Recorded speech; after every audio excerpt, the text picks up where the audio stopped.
Space, the final frontier. These are the voyages of the starship Enterprise. Its 5-year mission, to explore strange new worlds, to seek out new life and new civilization, to boldly go where no man has gone before. Hi and welcome back to my Kazon build. Just doing the last touches, the weathering to do. So I'm going to get cracking with that. So I've started adding some weathering. Done them panels I wanted to do in the pastel colours.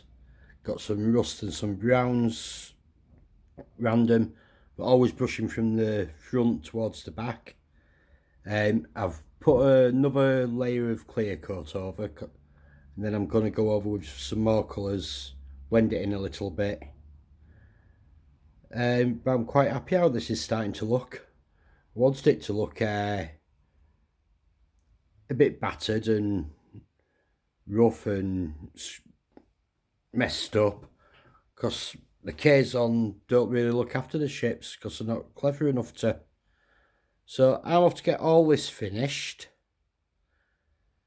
and then probably do some shots when everything's all completed. Right, so I think I'm going to leave it there. I think some of the weathering could be better, but I think if I start trying to do more, I could mess it right up. But I'm quite happy with the results. It's brought it to life. Good time to look at the model on a whole, what we've learnt. If I did it again, I'd get a lot more of the model actually assembled before starting to paint, because as you know, all this has been pretty much repainted because I did things in the wrong order. I'd probably go with light strips, LED strips inside instead of individual LEDs. It'd be easier.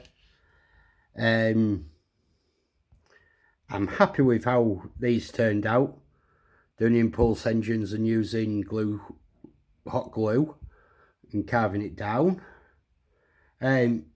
First time I've used fibre optics and I'm happy with the results from them.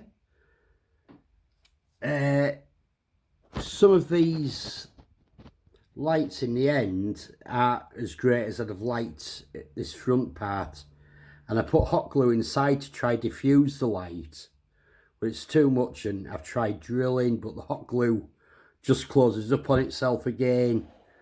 So I'm going to have to live with how that is, because I'm not opening it to correct it. I'm happy with my impulse engine, sorry, my warp engines. Could be slightly improved, but I think I was right to put that bit of detail in around the outside.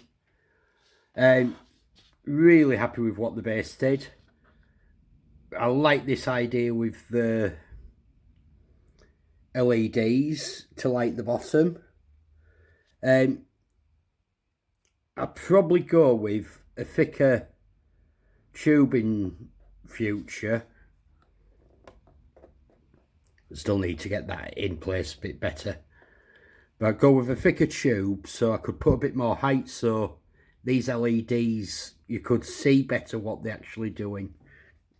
You can see it's lighting, but it's sort of lost on what it's doing. I'm really happy with the result I got there for the shuttle bay. Some of these LEDs could have probably done with defusing the bulbs a lot more, but this is my first slit model, the first time I've done weathering, so on the whole I'm really happy with the results. I hope you've enjoyed watching me build the model. I hope you've learned a few things from my mistakes on the way. Not the greatest fitting kit, but it's a 25-year-old kit from 1995. I'm sure it'll have been remoulded now Revel kits as they come out now are much better. The technology in plastic moulding's better. And a lot of these kits are now recast. But I'd give it a go. I think for a brown ship, I think I brought some colour and life to it. Okay, thank you for watching. And just a few shots now to sort of say bye with. Thank you.